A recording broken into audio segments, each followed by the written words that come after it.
Hey, how you doing? This is RJ. Today I'm going to talk to you about fake entertainment because just like there is fake news, there is fake entertainment. And right now, bigger companies like Disney and all of its subsidiaries like Marvel Entertainment, they are fake entertainment.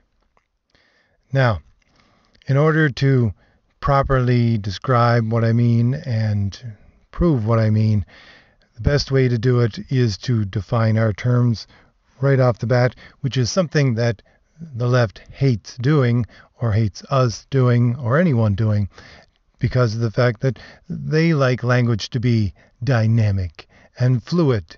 And if you say that there is a fixed definition of something and that it's not going to change, well, then you're rigid and close minded. But if you know anything about the way that reason works, if you know anything about the way that logic works, logic is simply the applying of the rules of reason to reason itself. It is dependent upon fixed definitions that do not change. That's part of the reason why when you get so-called arguments from the left, they're mostly based upon emotion. And when you get more towards the right, and certainly towards the right who actually know what they're talking about and actually are traditionalists, well, then you get more arguments that are based upon reason and logic. Because, of course, liberalism is a freedom. It's a freedom and a new way of doing things, whereas conservatism is sticking with the tried and true. So traditionally, it's part of simply the thought process itself that liberalism would be attached to finding a new meaning for words, whereas, again, reason and logic are based upon, no, we go back to the old definition of words. We find those old definitions and we use them and we chip away at them. And if there's any imperfections on them, we chip away and try to get rid of the imperfections, but we never get rid of the actual definition itself.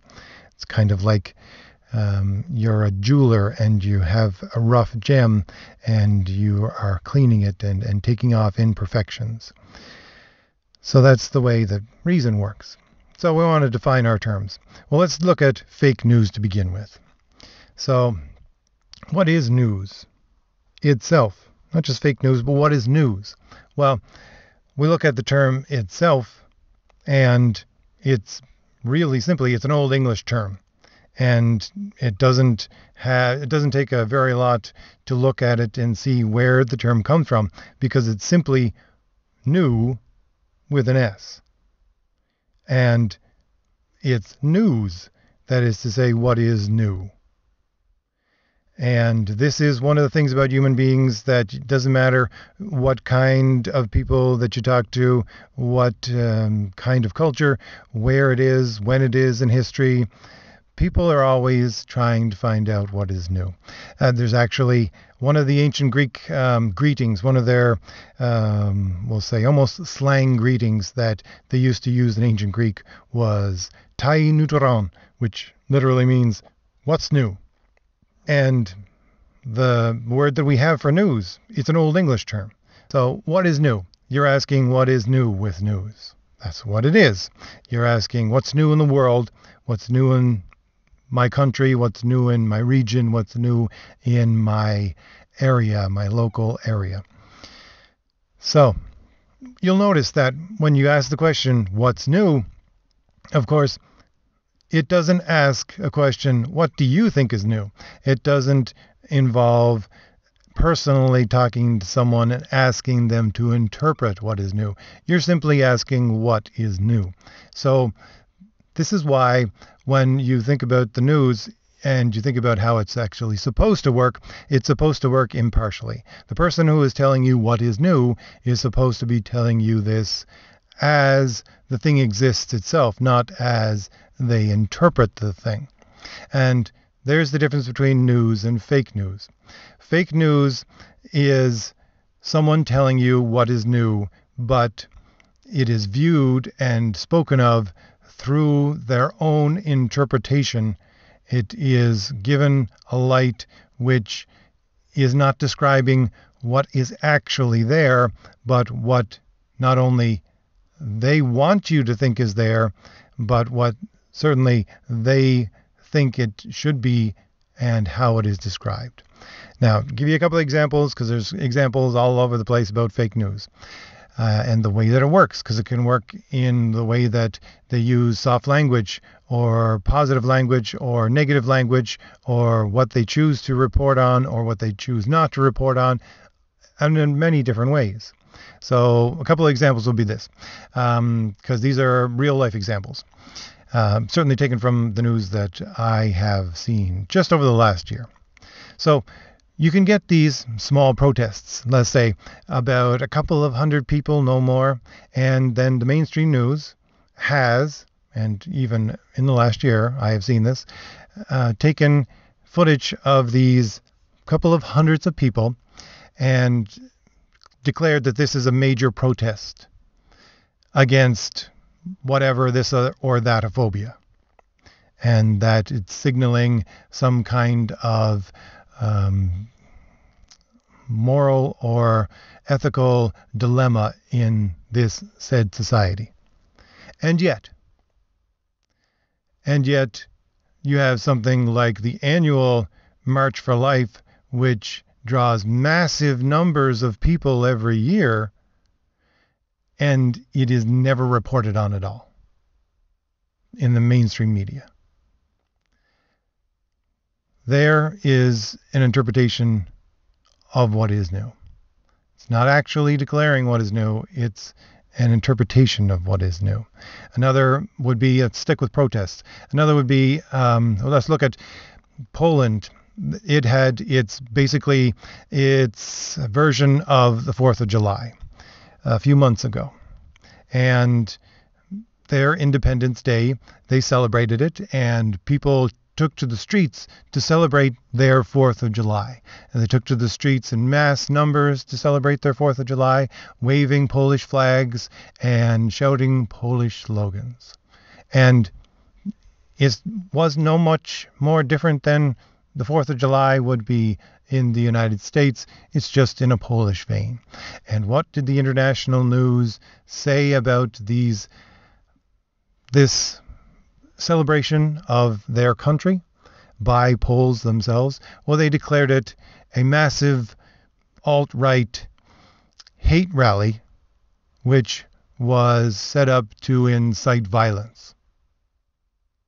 And all they did was basically go out and participate together in a celebration of their own country. And yet, you also get stories of small or medium-sized protests by, say, Antifa, who certainly in Europe, part of their basic program, part of their basic structure is violence itself. And they declare it to be violence itself. And yet, when those protests are reported upon, they're seen as something positive and good, and that they are protesting things that are quite right to be protested, and somehow they devolve into violence. Somehow. These would all be examples of fake news, because you're not actually getting shown what is new in the world, in your country, in your region, in your community. You're getting shown a very, very filtered version of what is new. Now, the same is happening today with entertainment. There is fake entertainment. What is entertainment? Okay, well, we'll look at the basic definition of entertainment as it is used today. It is something that is pleasurable or amusing. But if you go back to the actual definition of the word, again, to define our terms, entertainment comes from, it's basically a combination of two Latin words, intra terni, which basically means to hold between. It's something held between two parties. And again, if you want to take those two terms and sort of put them together in your mind, it's a moment, a pleasurable moment, a pleasurable interaction, something that is a moment held between two either individuals, or it can be even parties that are larger than individuals, but it's something held between two people in a pleasurable vein.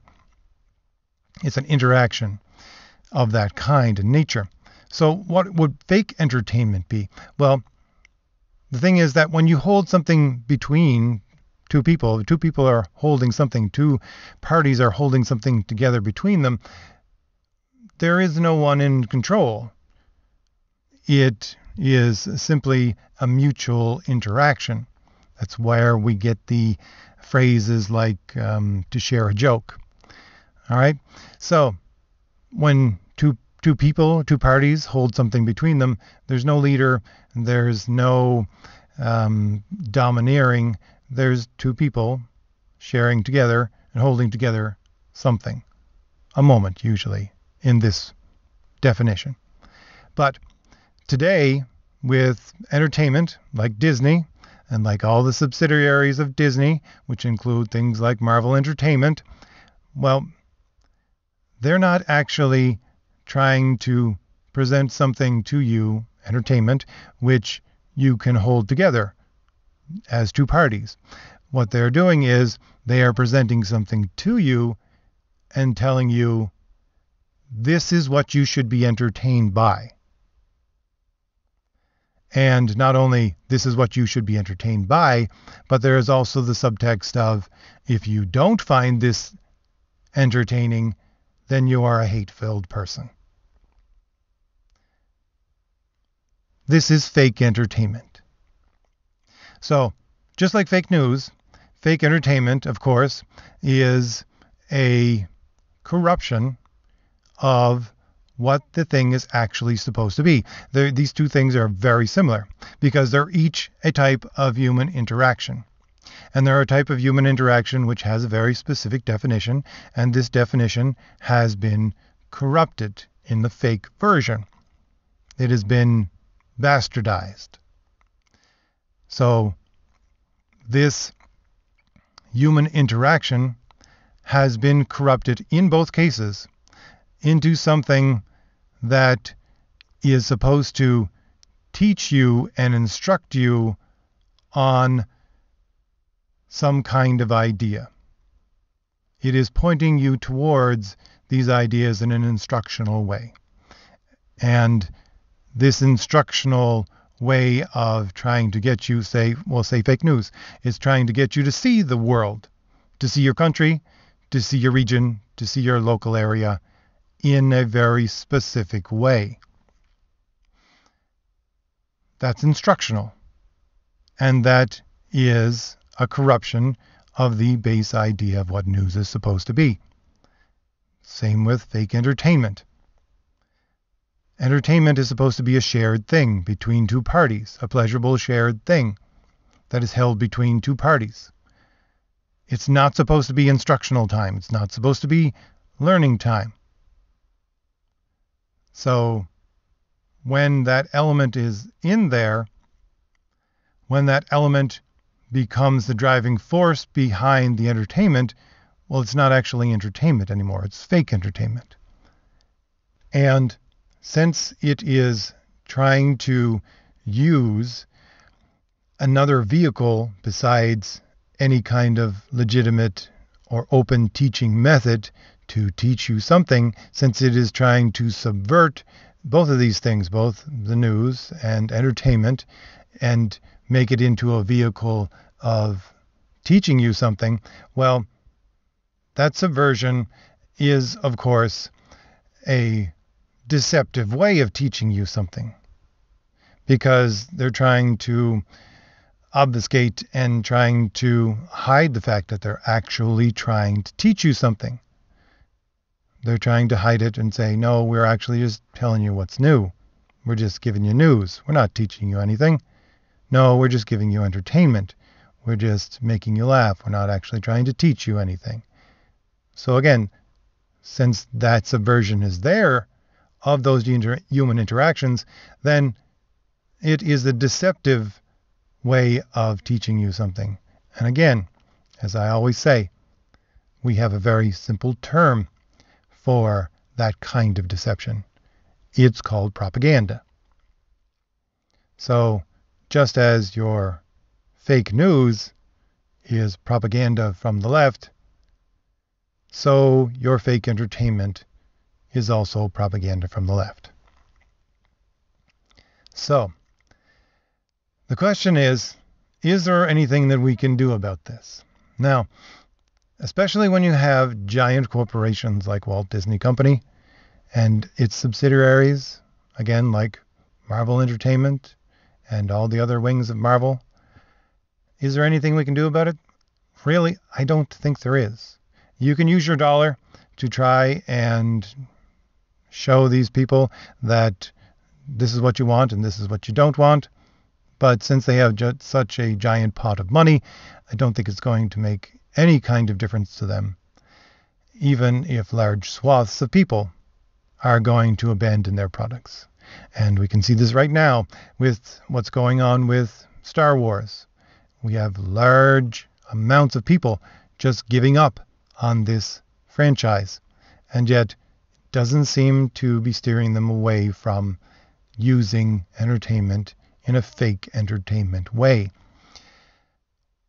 You can do that, though, and I certainly encourage you to vote with your dollar and also to voice your discontent with something. Those things do need to be done. I don't think they're going to make an impact in themselves. However, there is a ray of hope. There is a little bit of light at the end of this tunnel. It's in the fact that if you actually follow any kind of independent or unbiased world news, you will know that something is happening all over the world, which is not simply a blip on the screen, which is not simply a trend that's going to go away soon. And it's the fact that most of, at the very least, the Western world, but a lot of places even outside of the Western world are taking a sharp turn towards the right. And we're talking entire countries, entire governments.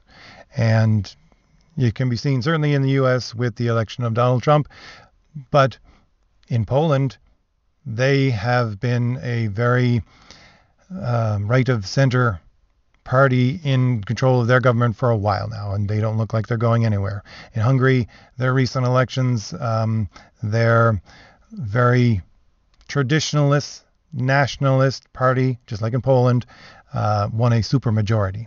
In Italy, they have won a majority in their government and have had a little trouble wresting control away from the leftist globalists, but their parties, which are nationalist, traditionalist, have taken control. In Austria, Austrian elections, people were looking at it and sighing with relief that the so-called far right didn't win, but the people who did win were pretty nationalists and pretty traditionalists, and they were certainly on the right, and not center-right either. So these large countries are being taken over by governments which are looking and re-promoting their nationalism and traditional ideas, traditional values. And these things are starting to make an impact on large companies. They're starting to make an impact on the ones that are holding out with leftist government as well, because the countries like Germany and France and England, who are holdouts and have not turned to the right, they are starting to have to bow to the pressure of the rest of Europe, who has turned to the right. And it's affecting their politics as well, extremely. But when it gets to that huge level, it's also affecting these giant corporations.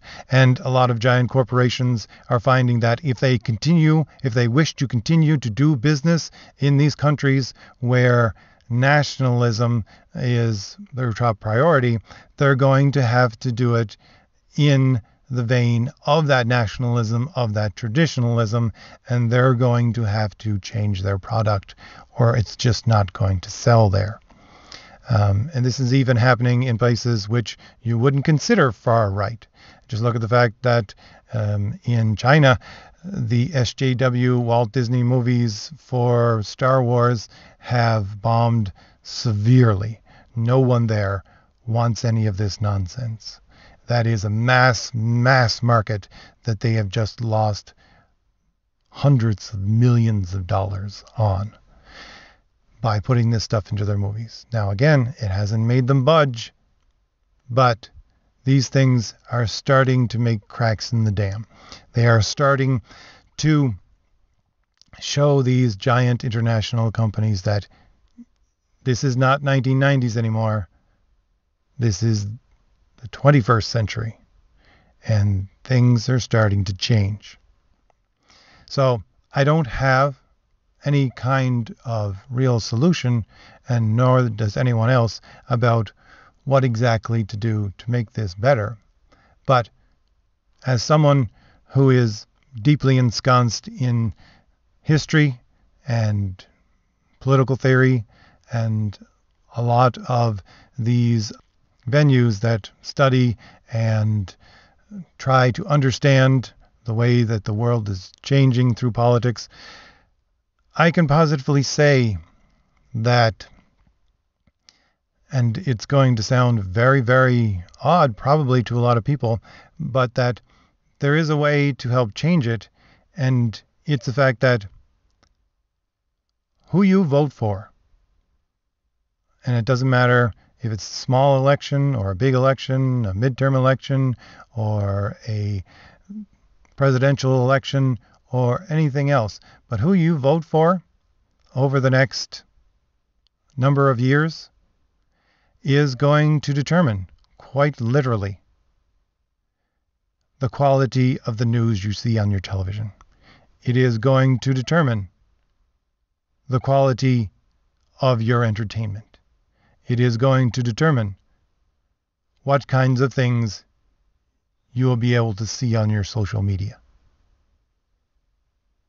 Quite literally. That is what your vote is going to count for. Not just for your own local government, not just for your own national government, but it's going to actually affect drastically what you see on your television as entertainment, what you hear on your radio for news. This is the brave new world of the 21st century. And people do have power. People and their vote do matter. And everyone who simply does not want to participate in politics and think it's something that they'll shove off to the side, they're starting to realize that a lot of people have counted on them and their apathy to change what they see, what they hear, for news, for entertainment, even for social interactions, to change those things into something that they're not supposed to be.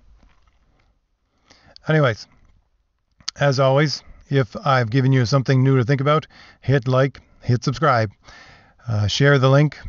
That's what I'm always trying to do. I'm trying to give you some new ideas to think about, and hopefully we can share these ideas with other people and make our entertainment better by sharing these ideas and getting people to think about them and getting people to have them affect their lives and their actions in a positive way. All right. I'll see you later. Bye.